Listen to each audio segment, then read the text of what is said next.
How are you, Theoconians? Today we're going to reveal a truth to you. Knowledge is power. That's why. In this video we're going to explore a fundamental topic, a question that has intrigued philosophers, scientists, and ordinary people for centuries.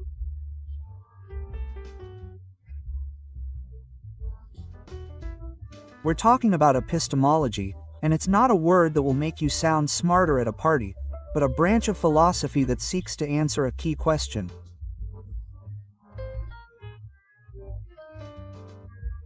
How do we know what we know? That's an excellent question. Let's start by explaining what epistemology is. Epistemology is concerned with the study of knowledge itself, its origin, nature, and limits. In other words, it focuses on understanding what it means to know something and how we can be sure that what we know is true. Have you ever wondered whether what you consider to be true is actually true? Well, that's what epistemology attempts to answer. Philosophers have argued about this topic since ancient times. For example, Plato argued that knowledge must be true and justified belief.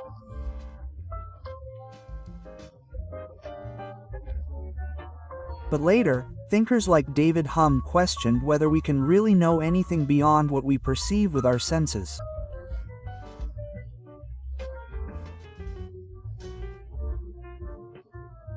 For Hume, our sensory experiences are like a series of blurry photographs of the world, and we can never be completely sure of what lies outside the frame.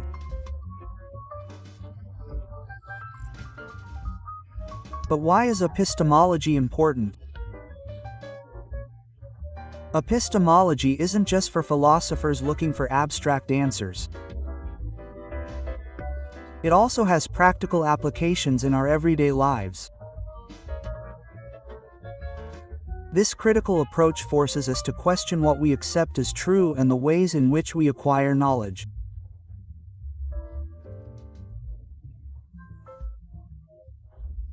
Epistemology doesn't just examine what we know, it also challenges accepted beliefs and the ways in which we acquire knowledge.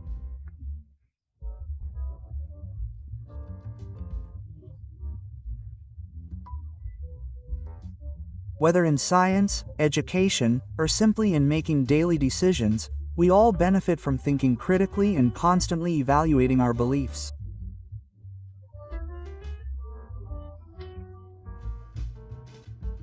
I think it's pretty obvious that we do.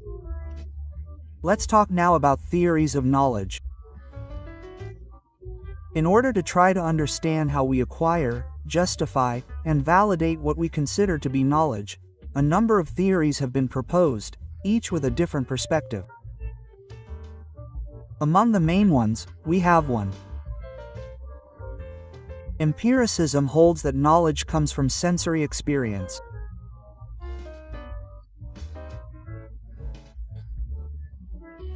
John Locke likened it to a tabula rasa that is filled with perceptions, while David Hume claimed that all our ideas are based on sensory impressions, questioning the possibility of knowing anything beyond what is perceived. 2. Rationalism claims that reason is the primary source of knowledge. Philosophers such as René Descartes argued that innate ideas exist and that rational thought is the basis of true knowledge, prioritizing deduction over experience. 3.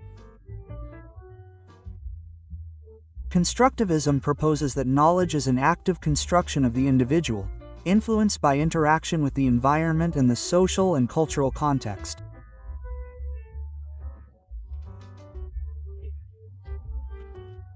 Authors such as Jan Piat and Lev Vygotsky suggested that we do not simply absorb information like sponges, but that we reorganize and shape it according to our experiences. Oh, how interesting, March. Tell me all about it. Let's. Now see what are the classic problems that epistemology addresses. Epistemology not only seeks to explain how we know, but also faces some complex problems.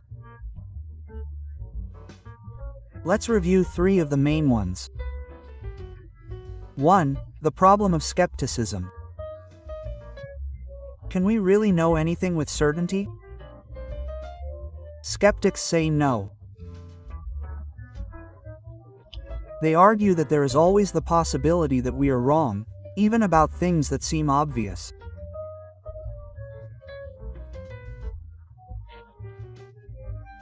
René Descartes addressed this problem in his metaphysical meditations, doubting everything, even the existence of the external world. However, a certainty did come to pass. I think, therefore I am.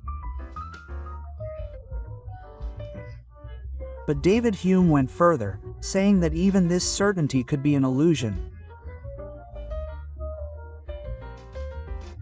2. The nature of truth. What makes a belief true? There are several proposals for this. Correspondence refers to the fact that a belief is true if it matches reality.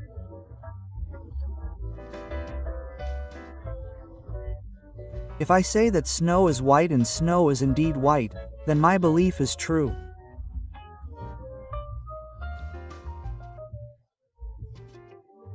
Coherence holds that a belief is true if it is consistent with the rest of our beliefs.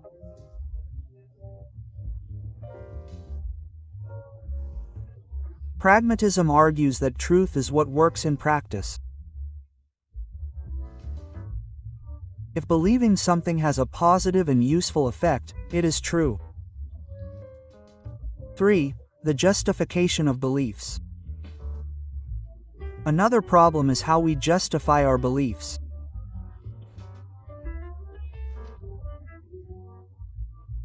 Edmund Gator presented cases showing that having a true and justified belief is not always enough to consider it knowledge, since it could be true by accident.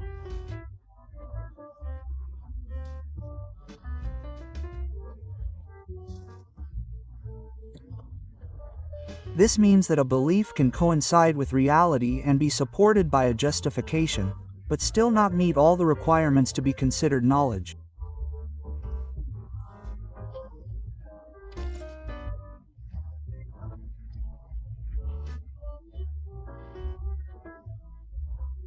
This problem has led philosophers to reconsider what additional conditions must be met to guarantee that a justified and true belief is actually knowledge, opening debates about the need for a more robust justification or new definitions of knowledge.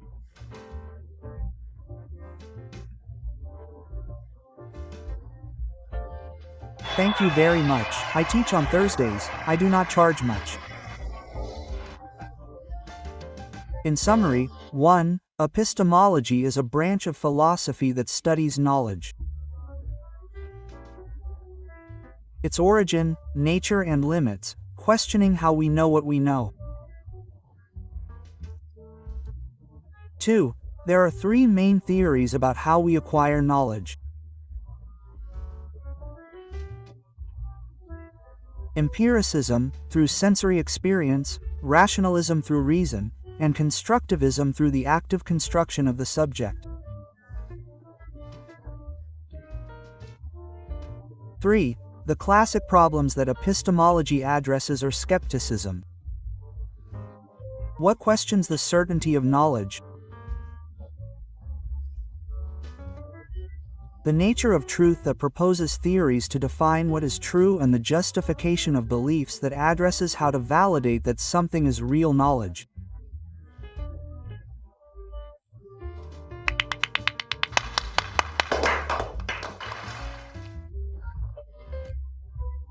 Finally, we can say that epistemology is not only relevant in philosophy, it has applications in science, education, and even technology. It helps us establish what criteria define valid knowledge, something fundamental in a world saturated with information.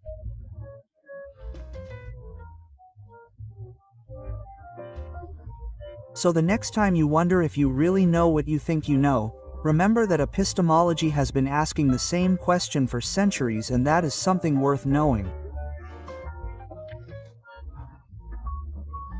Clever, right? Greetings to you in the voiceover Luis Enrique Tenamaya and in the writing of the script Jose Luis Lopez. We are Teocom. We send you a big hug from Ecuador. My Ecuador of the soul of the soul. Until next time.